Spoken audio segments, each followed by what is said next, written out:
I mean, listen, the draft is hard. The Josh Rosen thing is so fascinating to me about how many teams he's been on, and he was the most pro-ready quarterback in that draft with Lamar and Josh Allen and all. But the Alex Leatherwood thing is unbelievable. So understand, this is a guy who they just cut, this tackle, who was the 17th overall pick last year. I've never heard of that. And listen, he played 18 games last year. He was out there in a playoff game against the AFC champion Bengals. And he gave up sacks and stuff, and he didn't play well, and he moved to guard and tackle, and he didn't play great.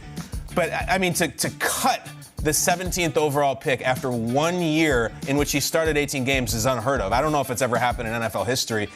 And honestly, I almost credit the Raiders and Derek Carr, and in a way, Rich Bisaccia, and now what Josh McDaniels is doing, because of these draft picks of the last 3 years have not panned out. The best ones are the ones who are guys who haven't had their option picked up, and the Josh Jacobs types, and those are fine. But just some real, almost historical whiffs, and yet they're still a really good team. They still were in the playoffs last year. So I try to spin positive on it. We don't embrace any of this stuff. It's a really interesting dichotomy with the Raiders because they whiff on all these first-round picks, but then they get like Hunter Renfrow in the 5th or like Max Crosby in the 4th. And you're like, so are they good at drafting, or are they just terrible in the first round? It doesn't matter. It's a new regime, and that's where I'm going, too, with the Vikings.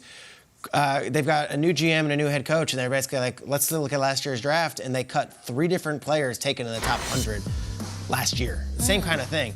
Kellen Mond was the 66th overall pick. They cut him. Yeah. Chaz Surratt was the 78th overall pick. They cut him. Wyatt Davis, 86th overall pick. It's not easy to do this. I mean, this is to cut guys who are day 2 picks the following year. To your point about Alex Leatherwood, the Vikings, I almost credit Kwesi Adofo-Mensah, what they're doing, because it's like, hey, I got to be honest. We respect these players. We respect the past regime. They're just not right for us right now. And to make that decision is so hard. It's embarrassing for the young man. It's embarrassing for the past regime.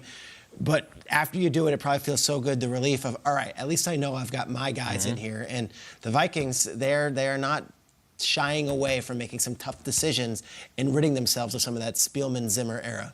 What's so bitter, emphasis on bitter, bittersweet about seeing a list like that is guys are getting cut and teams are moving on from them because they have found a better solution, one that might fit the current GM or coach that's there, or just where the direction of the team is going. So when I saw Marlon Mack get cut, who is essentially a guaranteed 1,000-yard rusher for some teams that he's on. He's good.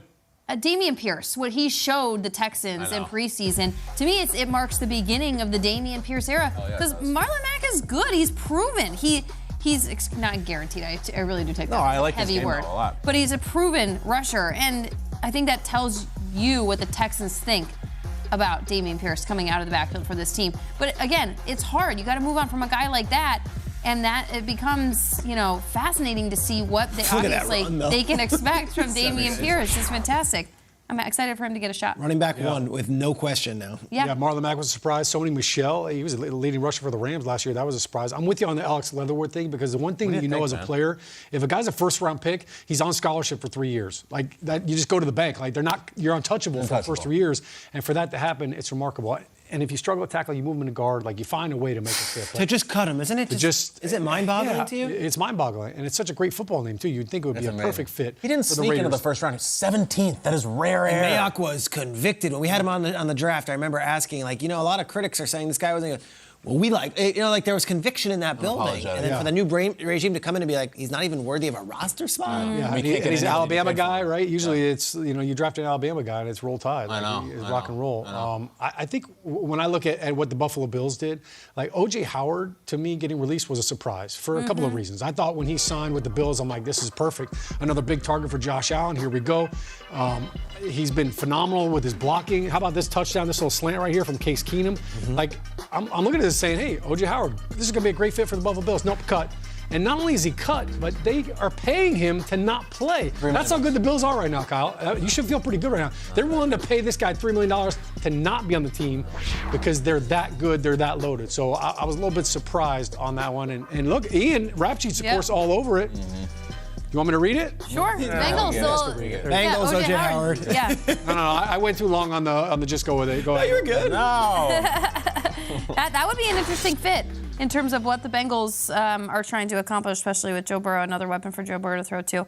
All right, so Peter Schrager because he remains aware of all these guys that are kind of right on the cuff there all through preseason. He has this take a chance on me team from earlier in training camp. So Peter, walk us through kind of the setup and then what has unfolded for some of these guys. Gave everyone 2 weeks ago 10 players to root for this preseason who are trying to make teams.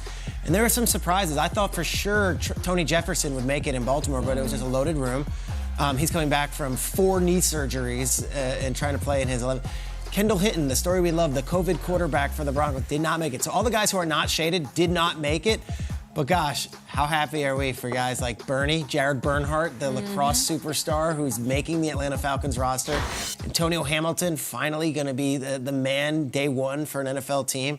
And we go down these lists, 6 of the 10 guys that are like, root for these stories. Here are stories to rally around.